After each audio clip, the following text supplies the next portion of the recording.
We met the first day of freshman year at San Francisco State when I walked into a generic dorm room and saw a striking girl with high cheekbones, wild brown curls, and a smiley-face t-shirt seated on a red plastic suitcase. "Are you Martha?" I asked.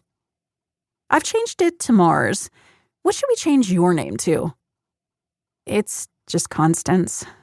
Why would you change your name?" Mars gave me the hard blink that always punctuates her irreversible decisions, then said, "I know what being Martha is like.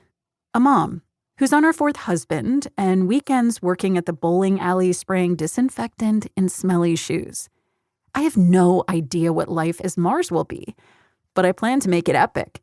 She held up a box of pink hair dye. "Join me?" I set down my duffel. "Sorry, I've got to run. I'm on scholarship and they're handing out jobs. I want to make sure mine doesn't interfere with the classes I've already chosen." "Well, just Constance, I'm on scholarship too, though I haven't considered my schedule yet. What are you studying?" "Biology. I've lined up a job for the next 3 summers at an animal hospital. After graduation, I'll spend a year in research, then apply to veterinary school." "Any room for fun in that plan?" I knew she was teasing me and blushed. "Sure, if there's time." Mars winked. "There's always time. I'm a chemistry major.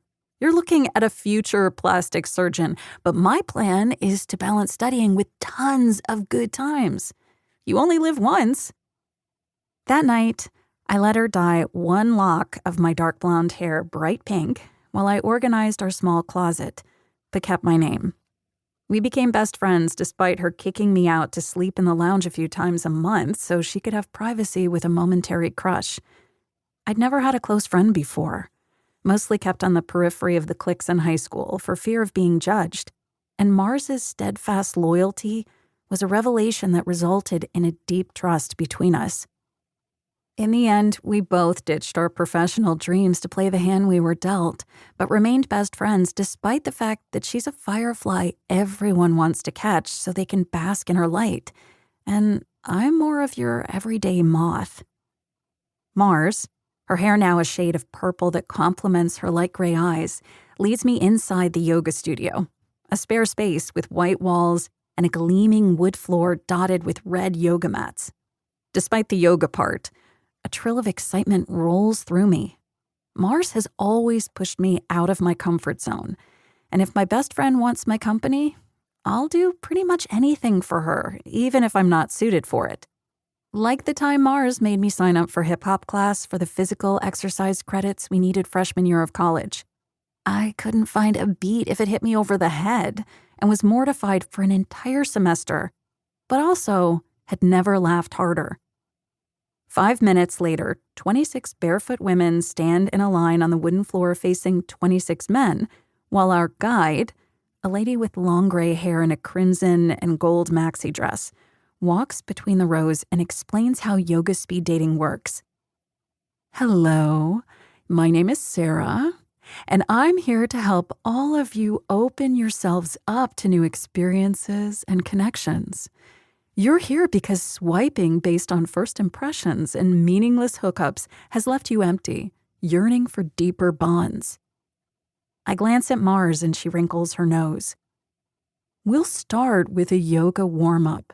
Then you'll be given a series of exercises to do with a partner, each lasting 5 minutes. Sarah says, "When I ring this bell, it's time to move down the line to the next person. Each of you has a 1-letter name tag and a piece of paper. If you like your interaction and want to know more about your partner, write down their letter.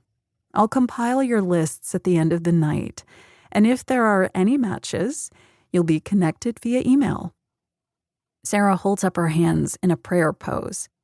"For your own sake, the next time you meet, build upon your initial connection in a meaningful way.